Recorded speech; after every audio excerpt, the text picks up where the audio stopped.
Crônicas do Amanhecer. Por Feijão.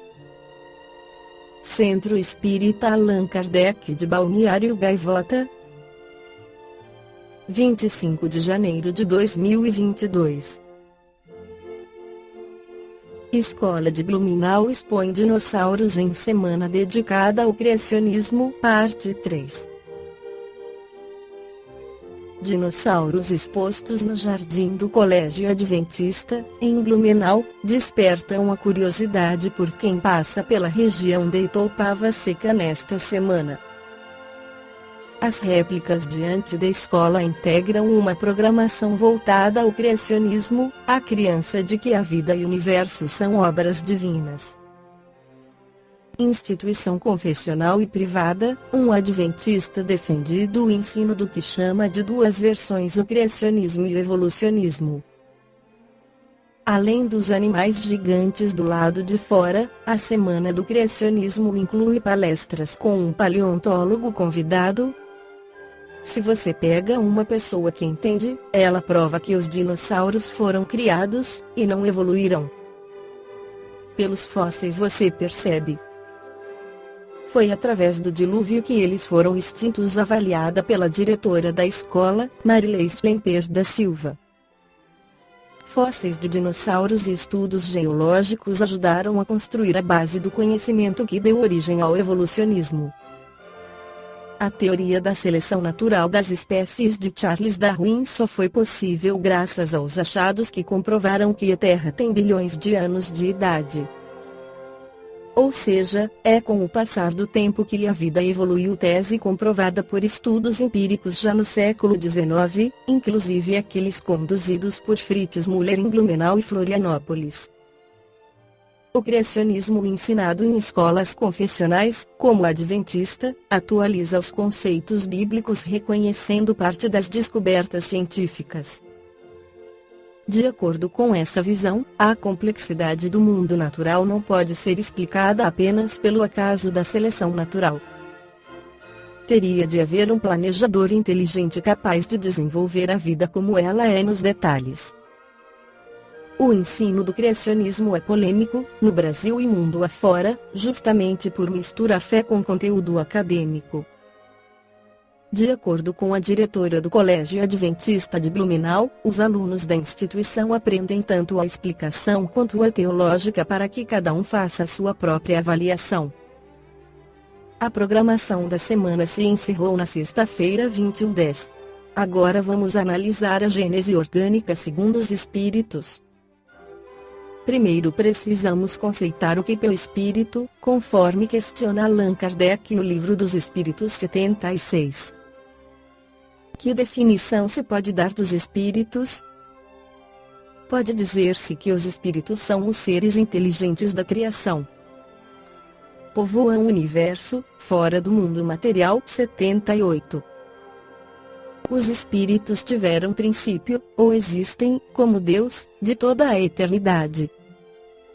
Se não tivessem tido princípio, seriam iguais a Deus, quando, ao invés, são criação sua e se acham submetidos à sua vontade.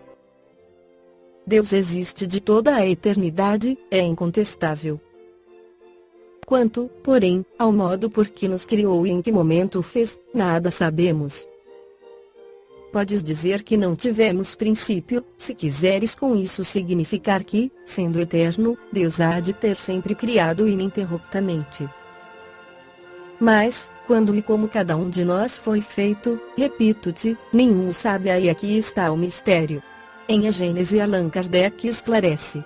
Não há delimitação nitidamente marcada entre os reinos vegetal e animal. Nas fronteiras dos dois reinos estão os zoófitos ou animais plantas, cujo nome indica que eles participam de um e outro, servindo-lhes de traço de união. Do ponto de vista corpóreo e puramente anatômico, o homem pertence à classe dos mamíferos, dos quais difere unicamente por algumas nuances na forma exterior. Quanto a mais, a mesma composição química de todos os animais, os mesmos órgãos, as mesmas funções e os mesmos modos de nutrição, de respiração, de secreção, de reprodução. Ele nasce, vive, morre nas mesmas condições e, quando morre, seu corpo se decompõe, como tudo o que vive. Allan Kardec sintetiza muito bem o pensamento criacionista e evolucionista do Espiritismo ao dizer o princípio espiritual é o corolário da existência de Deus. Sem esse princípio, Deus não teria razão de ser, visto que não se poderia conceber a soberana inteligência reinar, durante toda a eternidade, unicamente sobre a matéria bruta, como não se poderia conceber que um monarca terrestre, durante toda a sua vida, reinasse exclusivamente sobre pedras. Como não se pode admitir Deus sem os atributos essenciais da divindade, a justiça e a bondade seriam inúteis essas qualidades, se ele só as devesse exercitar sobre a matéria. Por outro lado, não se poderia conceber um Deus soberanamente justo e bom, a criar seres inteligentes e sensíveis, para os votar ao nada, após alguns dias de sofrimentos sem compensações, a recriar-se nessa sucessão indefinida de seres que nascem sem o haverem pedido, pensando por um instante apenas para conhecerem a dor, e se extinguindo para sempre após efêmera existência. Sem a sobrevivência do ser pensante, os sofrimentos da vida seriam, da parte de Deus, uma crueldade sem objetivo. Eis porque o materialismo e o ateísmo são corolários um do outro, negando a causa, não podem admitir o efeito, negando o efeito, não podem admitir a causa. O materialismo é, pois, coerente consigo mesmo, embora não o seja com a razão. A ideia da perpetuidade do ser espiritual é inata no homem, achando-se nele em estado de intuição e de aspiração. O homem compreende que somente aí está a compensação às misérias da vida. Essa é a razão por que sempre houve e haverá cada vez mais espiritualistas do que materialistas e mais deístas do que ateus. Balneário Gaivota, 25 de janeiro de 2022. Por Feijão. Centro Espírita Allan Kardec de Balneário Gaivota. Que a paz esteja com todos.